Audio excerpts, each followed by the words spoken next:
વડોદરામાં પ્રેમજાળમાં ફસાવી મેલી વિદ્યાઓ કરી અને ધમકીઓનો ચોંકાવનારો કિસ્સો સામે આવ્યો છે. ગોરવા વિસ્તારમાં રહેતી એક ઉચ્ચ શિક્ષિત યુવતીએ પોતાના પતિ પાર્થ રોહિત અને સાસરિયા પક્ષ સામે ગંભીર આક્ષેપો કરતા જણાવ્યું છે કે પ્રેમના નામે વિશ્વાસમાં લઈ તેની પાસેથી અંદાજે 15 લાખ રૂપિયા પડાવવામાં આવ્યા હતા. યુવતીના જણાવ્યા મુજબ મેલી વિદ્યાઓ કરી તેમજ આપઘાતની ધમકીઓ આપી તેના પર લગ્ન માટે દબાણ કરવામાં આવ્યું હતું. સાથે લગ્ન પણ બનાવટી કરવામાં આવ્યા હતા અને લગ્ન બાદ સાસરિયા પક્ષ દ્વારા માનસિક અને શારીરિક ત્રાસ આપવામાં આવતો હોવાનો પણ યુવતીએ આક્ષેપ કર્યો છે. હાલ પરિસ્થિતિ એટલી વણસી ગઈ છે કે યુવતીને જાનથી મારી નાખવાની તેમજ એસિડ એટેક કરવાની ધમકીઓ મળી રહી હોવાનું તેણે જણાવ્યું છે. ગોરવા પોલીસની કામગીરીથી અસંતુષ્ટ યુવતીએ વડોદરા શહેર પોલીસ કમિશનર પાસે ન્યાયની માંગ કરી છે અને કેસની તપાસ કોઈ ઉચ્ચ કક્ષાના નિષ્પક્ષ અધિકારીને સોંપવાની માંગ કરી છે. યુવતીએ પોતાને અને પરિવારને સુરક્ષા આપવામાં આવે તેમજ સમગ્ર મામલે કડક કાર્યવાહી થાય. જી બેન, તમારો પરિચય આપજો અને કયા કારણોસર તમે આજે પત્રકાર પરિષદ યોજી રહ્યા છો? મારું નામ ઉર્વશી છે. મારી સાથે અત્યારે છેલ્લા 8-9 મહિનાથી હું પોલીસ સ્ટેશન, પોલીસ ચોકી, સેન્ટ્રલ પોલીસ ચોકી ત્યાં આગળ ધક્કા ખાઈ રહી છું ન્યાય માટે. કયા ન્યાય માટે તમે ધક્કા ખાઈ રહ્યા છો? આજથી 2023-24માં હું એક્સિસ બેંકમાં નોકરી કરતી હતી. ત્યારે મારી સાથે એક પાર્થ રોહિત નામના ઈસમ સાથે મારે મિત્રતા થઈ. આગળ મિત્રતામાં થોડો ગાઢ સંબંધ બન્યો અને સાથે સાથે એને મેં મારા લાઈફની, મારા પોતાના લાઈફની, મારા ઘરના પરિવારના લાઈફની પર્સનલ વાતો મેં જાણ કરી દીધી. એટલે પછી એ છોકરાએ મારી લાઈફમાં કંટ્રોલ કરવાનું ચાલુ કર્યું અને ધાક ધમકીઓ આપવાની ચાલુ કરી. એ ધાક ધમકીઓના કારણે મને આગળ એવું લાગ્યું કે હવે આ છોકરા સાથે આગળ સંબંધ બંધાય એવું નથી, એટલે મેં એને ના પાડી દીધી. અને એ સંબંધ હતો એટલા સમય દરમિયાન એને મારી પાસેથી ઘણી બધી રકમો પડાવી લીધેલી છે. હું તમને માત્ર એક રકમ કહું છું કે 18 થી 19 લાખથી વધારે રકમ એને મારી પાસેથી નાની મોટી કરીને પડાવી લીધેલી છે. ત્યાર પછી મને લાગ્યું કે હવે આ પૈસા પાછા નથી આપતો અને મેં એને ના પાડ કરી કે હવે હું તને પૈસા નહીં આપું. તો એને પછી લગ્ન પ્રેમજાળમાં ફસાવવાનું ચાલુ કર્યું અને મેં એને ના પાડી કે મારે લગ્ન નથી જ કરવા તારી સાથે. અને એનો એટલો ત્રાસ હતો, એના ત્રાસના લીધે મેં મારું જીવન ટૂંકાવવાનો પ્રયાસ કર્યો. એ શાંતિ સુમન હોસ્પિટલમાં હું જ્યારે એડમિટ થઈ હતી ત્યારે પણ એને અને એના ફાધરે કેસ જેમ તેમ કરીને રફાદફા કરી દીધો. પછી મેં એને તો પણ ના પાડી અને એ લોકો થોડો ટાઈમ શાંત રહ્યા. પછી પાછો ફરી એના ફાધરે તાંત્રિક વિધિઓના માધ્યમથી એના ફાધરે અને નડિયાદ ખાતે રૂપેશ ભુવાજી કરીને છે, એવા ભુવાઓના સંપર્કમાં આવીને ગમે તેમ કરીને મને એ લોકો મારી સાથેથી બનાવટી રજિસ્ટરનું કાગળ ઊભું કર્યું. એના પછી એની સાથે મારી સાથે એવા વિડીયો બનાવડાયા કે જેમાં માધ્યમમાં એવું લાગે કે હું બહુ ખુશ છું, લગ્ન જીવનથી બહુ ખુશ છું અને મારા પરિવારથી હું દૂર થઈ જાઉં એવા વિડીયો પણ બનાવડાયા, જેના કારણે મારું પરિવાર આખું મારાથી દૂર થઈ ગયું હતું. હવે આગળ એ પરિસ્થિતિઓ ઊભી થઈ, કન્ટિન્યુ એ ચાલતું રહ્યું અને પછી આગળ મેં પોલીસ સ્ટેશનમાં ફરી વખત જાણ કરી, કારણ કે આ બનાવટી સટી બન્યા પછી એને મને એની સાથે ગોધીને રાખી, એના ઘર પરિવારના બધાએ ગોધીને રાખી. એને પણ મને મારી છે, એના મધરે મારી છે, એના મમ્મી પણ ગંદી ગાળો, એ પોતે ગંદી ગાળો, એટલી ખરાબ રીતની પરિસ્થિતિઓ ઊભી કરેલી. તે છતાં પણ મને જેમ સમય મળ્યો હું મારો જીવ બચાવીને 20/9/2025ના રોજ હું ત્યાંથી મારા ઘરે પરત પાછી આવીને મારા ઘરમાં બધી જાણ કરી. જાણ કર્યા પછી મેં પોલીસ સ્ટેશનમાં ફરી ફરિયાદ કરી અને ફરિયાદ કર્યાનું મને હજી સુધી કોઈ ન્યાય મળ્યો નથી. તમારી અત્યાર સુધી કોઈ પોલીસે ફરિયાદ લીધી છે ખરી? મારી અત્યાર સુધીની ટોટલ 7 થી 8 ફરિયાદો મેં પોલીસને કરી છે, મેં કરેલી છે, પણ એ ફરિયાદનો મને કોઈ નિકાલ મળતો નથી, કોઈ ન્યાય મળતો નથી. મળ્યા મુજબ તમારો કેસ કોર્ટમાં ચાલે છે, તે કયો કેસ છે? આ પોલીસ ચોકીમાં મને ન્યાય નથી મળતો. એના દરમિયાન મેં પોતે કોર્ટમાં પણ આ અરજી કરેલી છે, કોર્ટમાં પણ મારો કેસ ચાલી રહ્યો છે. ત્યાં એ કોર્ટમાં કેસ ચાલતા દરમિયાન પણ આ છોકરાએ અને એના ફાધરે એટલી હિંમત કરી છે કે મને મેસેજ કર્યા છે કે જાણે હું મેનિપ્યુલેટ થઈ શકું, જેનાથી મને એવી રીતનું લખ્યું છે કે હું ફરી વખત એમના પાસે પાછી જાઉં. અને બીજી વસ્તુ કે એ લોકોએ જે જવાબ આપે છે, જવાબમાં મને બચ્ચલન બતાવે છે. તો તમે કોર્ટમાં ઉર્વશીને બચ્ચલન બતાવો છો અને મને અહીંયા પર્સનલી ગૂગલ પેમાં મેસેજ કરીને એવું લખો છો કે તું પાછી આવી જા, અમને તમારથી કોઈ ગિલા શીખવા નથી, તું અમારી ઘરની લક્ષ્મી છે. આ કેવી રીતનો સવાલ? આ કેવી રીતનું ચાલી રહ્યું છે? મને પોતે પણ સવાલ ઊભો થાય છે, કોર્ટમાં પણ સવાલ ઊભો થાય કે તમે કોર્ટમાં કેસ ચાલી રહ્યો હોય તો તમે સામેવાળા ડાયરેક્ટ છોકરીને કેવી રીતે મેસેજ કરી શકો? અને આ બધી તકલીફોના લીધે તો મેં મારા Insta, Google pay, phone pay અને ઇન્સ્ટાગ્રામ બધું મેં બંધ કરી દીધું છે, ફેસબુક પણ બંધ કરી દીધું છે. આ બધું બંધ કર્યા છતાંય એને મને ગૂગલ પે પર મેસેજ કરેલા છે.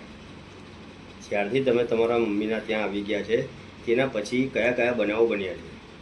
હું જ્યારથી મારા મમ્મીના ઘરે આવી ગઈ ત્યાર પછીના બનાવની વાત કરું તો હું મારા ઘરથી એકલી આજ સુધી બહાર નથી નીકળી શકી. આજે હું આવી છું એને પણ 8-9 મહિના થઈ ગયા છે. મારે મારી મમ્મીને સાથે રાખવી પડે, કાં તો મારી ટીમમાં મારી સાથે જે મારો કોર્ટમાં કેસ ચાલી રહ્યો છે એ ટીમ મારી સાથે હંમેશા રહે છે. હવે આવા બનાવના પણ ટીમ મારી સાથે રહેતી હોય. એક બનાવ એવો બન્યો, 2-3 દિવસની જ વાત કરું છું કે સડનલી મારી પાછળ એટલું બધું આ છોકરો જે પાર્થ નામનો ઈસમ છે અને એના ભાઈબંધો આવે છે અને મારી ગાડીની એટલી નજીક આવીને ગાળ બોલતો હોય તો હું ત્યાં પોલીસ સ્ટેશનની નજીક હતી. મેં મારા અંકલ છે, પપ્પાના મિત્ર છે, અંકલ છે અને મારા ભાઈઓ છે એમને ફોન કરીને કીધું. એમને મને એટલી જાણ કરી કે તું ડાયરેક્ટ પોલીસ સ્ટેશનમાં જા અને એમને ફરી જાણ કર કે જો આ વસ્તુ થઈ રહી છે. મેં પોલીસને તરત જાણ કરવા ગઈ અને એ માણસે એવી અભદ્ર વાતો કરી અને મને પોલીસ સ્ટેશનની અંદર મને પાર્થ રોહિત ફોન બતાવી રહ્યો છે અને મને ત્યાં પણ ધમકાવી રહ્યો છે. તે છે એ ધમકાવતો હોય તો પણ પોતાના સેલ્ફ ડિફેન્સમાં કઈ છોકરી લાફો ના મારે. પછી એ પોલીસ સ્ટેશનમાં હોય કે ગમે તે બહાર હોય અને પોલીસથી આ કશું થતું નથી ત્યારે હું પોતે હાથ ઉઠાવું છું ને. આટલા 6-7-8 મહિનાથી કેસ ચાલે છે. આજે મેં 7 અરજીઓ કરી છે, 7 અરજીઓ. એનો કોઈ નિકાલ નથી આવતો અને મારા તરફથી કરી છે તો તરત એ વસ્તુનો એ લોકો એક્શન ઉઠાવે છે. આ અરજીઓ કયા પોલીસ સ્ટેશનમાં તમે કરી છે? ગોરવા પોલીસ સ્ટેશનમાં અરજી કરી છે, કિરીટ લાઠિયાને પણ અરજી કરી છે, કમિશનર સરને પણ અરજી કરેલી છે. જેટલી અરજી કરી છે ત્યાં સુધી બંને સરને અરજીઓ કરી છે પણ મને કોઈ નિકાલ એનો આવતો નથી, કોઈ ન્યાય મળતો નથી. ને આ જે વ્યક્તિ છે એ વ્યક્તિ દ્વારા તમને બીજી કઈ રીતે ટોર્ચર કરવામાં આવતું હતું ઘરમાં? જ્યારે તેમના ઘરમાં તમે રહેતા હતા ત્યારે ત્યાં કેવું વાતાવરણ હતું? એના ઘરમાં હું જ્યારે રહેતી હતી ત્યારે મોસ્ટલી એના ઘરના બધા લોકોએ મને ગોધીને જ રાખી છે, કોઈ બાકી નથી આ વસ્તુમાં. અને બીજી વસ્તુ કે આ છોકરો, હું જ્યારે ત્યાંથી બચીને પાછી આવી એના પછી પણ મને એવા ગંદા અને એવા ધમકી ભર્યા મને મેસેજો કરે છે. એના પ્રૂફ સાથે પણ હું પોલીસ સ્ટેશનને, પોલીસ કમિશનરને બતાવું છું, તે છતાંય મને કોઈ ન્યાય મળતો નથી. હું પ્રૂફ આપું છું તો ન્યાય મળવો જોઈએ કે નહીં?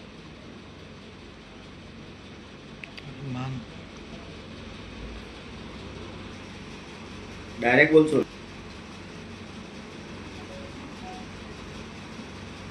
જી બેન, અગાઉ તમે અરજી આપી હતી તેનું પછી આગળ શું કંઈક પગલાં લેવામાં આવ્યા?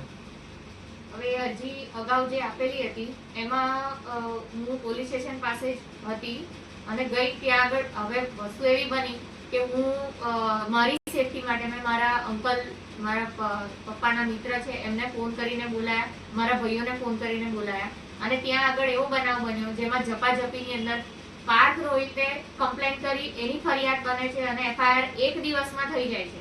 તો મારા સાથે જે અભદ્ર વ્યવહાર થયો, મારી સાથે જે એની મમ્મી એની બેને વાળ ખેંચ્યા, મને અહીંયા ડાઘા પાડ્યા છે એ પણ મેં બતાવ્યા છે, એટલું બધું કર્યું તે એ વસ્તુની મારી FIR કેમ પોલીસ નથી લેતી? મારો સવાલ ત્યાં આવે છે કે કેમ મને ન્યાય નથી અપાવવાનો? અત્યારે આ છોકરાઓ આ પોલીસ સ્ટેશનમાં આવીને પણ ધમકી મને આપે છે, મને મોબાઈલ બતાવે છે અને ધમકી આપે છે, ત્યારે જ મારો હાથ એ છોકરા પર ઉઠે ને. મોબાઈલમાં શું દેખાડે છે? મોબાઈલ મને બતાવે છે ને એવું કહે છે કે તારા ન્યૂડ ફોટા અને તારા ને મારા વચ્ચેનું જે પણ ન્યૂડ ફોટા છે એવા અંદરના એ બધું વાયરલ કરી દઈશ. એ બધી વસ્તુ બતાવે તો કઈ છોકરી ના ડરે? અને પોલીસ સ્ટેશનની અંદર આ વસ્તુ કરે છે તો કોઈને પણ ડર તો લાગે ને. અને મારા જે ભાઈઓ છે ને અંકલ છે એ બચાવવા આવે છે તો એ લોકોને શું, એ લોકોને પોલીસ આટલી વસ્તુ કરવા પોલીસ એ લોકોને અંદર કરી દે છે. જ્યારે ચૌધરી સાહેબે વિડીયો ઉતાર્યો એ રીતનો, ચૌધરી સાહેબે કે આ લોકો મારામારી કરવા આવ્યા. ખરેખર મારામારી કરવા કોઈ નતું આવ્યું, રક્ષણ માટે આવ્યા હોય. એ લોકો મારામારી થોડી કરવા આવ્યા હોય. તો એ લોકોનો વિડીયો ઉતાર્યો છે તો બતાવે, મીડિયામાં વિડીયો બતાવે બધાને કે કોને માર્યું છે, દેખાશે ને અંદર. આવી રીતે વિડીયો ઉતારીને જે અમને સમયે- ધમકી આપી તો વિડીયો બતાવે. જે સમયે આ વ્યક્તિ તમને ફોટા દેખાડી અને ધમકી આપતો હતો તે સમયે તે પોલીસ સ્ટેશનમાં હાજર હતા, હા, એ પોતે પોલીસ સ્ટેશનમાં છતાં પોલીસે કોઈ કાર્યવાહી નથી કોઈ કરી. કાર્યવાહી નથી કરી. અને ઉપરથી વિડીયો ઉતારે છે જે સારા કામ માટે આવેલા લોકોનો વિડીયો ઉતારીને એ લોકોને 24 કલાક માટે લોકઅપમાં પૂરી દે છે. તો આ રીતનો ન્યાય લેવાનો છે, આ રીતનો ન્યાય આપે છે અમને એ લોકો, આ રીતનું કામ કરશે પોલીસ વાળા અમારા માટે? છે શું, કઈ સાતગાંઠો ચાલી રહી છે એ જ નથી સમજાઈ રહ્યું અમને લોકોને. અમે બે સ્ત્રી જાતિ એકલા રહીએ એનો મતલબ એવું કે બધા આવી રીતે ધમકાઈને પોલીસો અમારી વાત જ ન સાંભળે? એટલે અબલા નારીનું કશું ચાલતું જ નથી અહીંયા, એવું છે? સીપી પોલીસ સાહેબને બી અમે 4-5 વખત કમ્પ્લેન આપી છે આ બધી વાતની, તો બી કોઈની આંખ જ નથી ઉઘડતી. મારા તો પર શું છેલ્લે acid- અમારે મરી જવાનું આવશે? મારા પર એસિડ અટેક સુધી કર્યું છે. એ એસિડ અટેક કરવાનો બી પ્રયાસ કર્યો છે આ છોકરાએ. એની પણ અરજી મેં આપેલી છે, એની પણ એફઆઈઆર થઈ નથી. અને આ છોકરાને મેં 2 લાફા મારી દીધા, એની એક જ દિવસની અંદર એફઆઈઆર થઈ છે. અને કોર્ટમાં કેસ ચાલતો હોય તો પછી એ છોકરાથી મને મેસેજ કેમ ના થાય? મારા સવાલ એ છે કે કોર્ટમાં કેસ ચાલતો હોય તો એ છોકરાએ બી મેસેજ કર્યા છે, એના ફાધરે બી મેસેજ કર્યા છે, અને તું પાછી આવી જા, તું પાછી આવી જા એવું કરે છે, ને કોર્ટમાં મને બચ્ચાને બતાવે છે. તો મારે પોલીસને એ જ પૂછવું છે કે આ ખરેખર આ મારા તરફેણમાં તો કોઈ આ જવાબ જ નથી મળતા. અને એક દિવસમાં પેલા એ આ વસ્તુ એક મારો ખાલી મેં 2 લાફા માર્યા એ વસ્તુ કરી, એમાં તો તરત એફઆઈઆર કરી દે છે. તો શું મતલબ કોર્ટને ને પોલીસ વાળાઓને ખાલી એની જ તરફેણમાં રહેવું છે? જ્યારે તમારા પર એસિડ એટેક કરવામાં આવ્યો હતો તેના પુરાવા વિડીયો છે? હા, એ બધું પોલીસ પાસે છે. એવી પણ એમને એટલી બધી તપાસ નથી કરી, અંદરૂની જે તપાસ કરવાની એ નથી કરી પોલીસ વાળાઓએ, વિડીયો હોવા છતાંય. અને એમને કોઈ ત્યાં જઈને કહેતા બી નહીં, બોલાવતા બી નહીં પોલીસ સ્ટેશનમાં. અને અમારે ફોન કરવો પડે કે અમારું કાર્યવાહી કેટલે આવી, તો કે ચાલી જ રહી છે, ઘરેથી ભાગી જાય છે છોકરો, અમે જઈને આવીએ છીએ ઘડીએ એવું કે છે. અને અમારી કરતા બીજા દિવસ આવી જાય છે અને સારા માણસોને લોકઅપમાં નાખી દે છે. આ ન્યાયતંત્ર આવી રીતનું ચાલશે અહીંયા તો સ્ત્રી જાતિ જશે ક્યાં? જ્યારે આ વ્યક્તિએ તમારા સાથે લગ્ન કર્યા તે બાદ તમને તેમના ઘરે કઈ રીતે લઈ જવામાં આવ્યા હતા, અને ઘરે લઈ ગયા બાદ ત્યાંનો માહોલ શું હતો? હું જ્યારે એના ઘરે હતી ત્યારે મેં કઈ રીતે તમને એમના ઘરે લઈ જવામાં? મને ગોદીને જ લઈ ગયો છે હંમેશા. જ્યારે બી આ વસ્તુ આ કાગળિયું ઊભું થઈ ગયું ત્યાર પછીનું એની જે દાદાગીરી જે ખરાબ રીતે વધી છે, અને મને ત્યાં લઈ ગયો એના પછી હું એ ઘરની બહાર એકલી નથી નીકળી શકી. મકસદ એટલો જ હતો કે પહેલા પટાઈ ફોસલાઈને છોકરીને ઘરમાં લઈ જવી, પછી આપણે આપણી વારી કરી લઈશું. સમજ્યા તમે? ટૂંકમાં આ વસ્તુ ચાલી રહી હતી મારી છોકરી સાથે. બનાવટી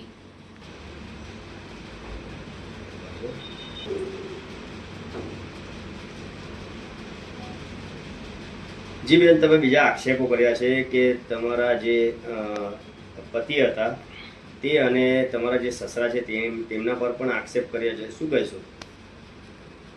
હવે જ્યારે એને આ કાગળિયું બનાવ્યું, બનાવટી જે રજિસ્ટર્ડ બનાવડાવ્યું, એના પછી મને ત્યાં લઈ ગયો અને 3-4 દિવસ, વધારે નહીં હોય 3-4 દિવસ એને મારી સાથે સારી રીતે રહ્યા, આખું પરિવાર સારી રીતે રહ્યું. પણ જેવું 4-5 દિવસ પૂરા થયા, 4-5 દિવસ પછી મને ખ્યાલ આવ્યો, કેમ કે હું ત્યાં હતી ત્યારે મેં જોયું કે આ જો આ રીતના ભુવા જાગરિયા કર્યા છે. અને આ ભુવા જાગરિયાથી તાંત્રિક વિધિઓ કરીને એના ફાધરે મને ત્યાં લઈ જવાનો પ્રયાસ કરેલો છે. અને આ મારી પાસે સબૂત છે. આ બધી સબૂતો મૂક્યા પછી પણ મને પોલીસ સ્ટેશનથી ન્યાય નથી મળતો, પોલીસ તરફથી પણ મને ન્યાય નથી મળતો. હજી પણ હું કઈ વસ્તુ તમને બતાવું. અને એટલા અભદ્ર વિડીયો મારી સાથે બનાવડાવી દીધા છે, કારણ કે મને તમે માનસિક કઈ ને કઈ પીવડાવીને માનસિક વસ્તુઓ પીવડાવે પછી મને કેવી રીતે ખ્યાલ આવે, કેવી રીતે બેસુધ થઈ જતી હતી હું, મને કઈ ખબર જ નથી પડતી. અને એ જ સમયે મારી સાથે એવા વિડીયો બનાવડાવી દીધા, અને એ જ વસ્તુની ધાક ધમકી મને અત્યાર સુધી આપી છે. હાલ તમારી માંગ શું છે?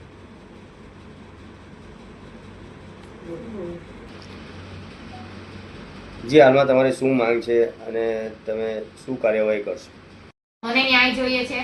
મારા ફોટા વિડીયો તેના મોબાઈલમાં જેટલા પણ ફોટા વિડીયો છે એ બધા ડિલીટ મારે અને મને એની બાહેધરી જોઈએ છે. મારો હજી પણ એક ફોન એની પાસે છે, જે ફોનમાં મોટા ફંડ ટ્રાન્સફર થયેલા છે. એ ફંડ અને મોબાઈલ બંને મને પરત પાછું જોઈએ છે. અને એના મિત્રો પાર્થ રોહિત પોતે અને તેના મિત્રો જેમાં આકાશ રોહિત, જલ્પેશ, કૃણાલ અને ધ્રુવ, આ જેટલા પણ એના ભાઈબંધો છે મારી પાછળ અવારનવાર એ લોકો રસ્તામાં હેરાનગતિ કરે છે એ બંધ કરે, મેસેજો કરે છે એ બંધ કરે. અને જો મારી માંગણી સ્વીકારવામાં નહીં આવે તો ડિપ્રેશનમાં આવીને જો હું કોઈ પણ ખોટા પગલા ભરી લઉં એની સંપૂર્ણ જવાબદારી પાર્થ, તેના પરિવારની, તેના મિત્રોની અને પોલીસ અધિકારીઓની રહેશે. જી બેન, પોલીસ અધિકારીની શા માટે? કારણ કે ગોરવા પોલીસ સ્ટેશન અને ઇલોરા પોલીસ ચોકી, બસ મેં મારી જેટલી પણ અત્યાર સુધીની અરજીઓ કરી છે ગોરવા પોલીસ સ્ટેશનમાં આપું છું, ત્યાંથી ઇલોરા પોલીસ ચોકી જાય છે, ઇલોરા પોલીસ ચોકીથી પાછું ગોરવા પોલીસ ચોકી કરે છે. બસ આવા મને ધક્કા જ ખવડાવે છે, એટલે મને એ લોકો તરફથી કોઈ ન્યાય જ નથી મળતો. હવે મારી માંગ એટલી જ છે કે વડોદરા શ્રી પોલીસ કમિશનર સાહેબને મારી એટલી જ અપીલ છે કે મારા કેસની સંપૂર્ણ તપાસ જે પણ થઈ રહી છે, જે પણ તપાસ ચાલી રહી છે એ એવા કોઈ ઉચ્ચ કક્ષાના અધિકારીને આપે કે જે મને ન્યાય આપી શકે. અને બીજું કે આરોપીઓ સાથે સાદગાડ ના કરે. મને એટલો ન્યાય જોઈએ.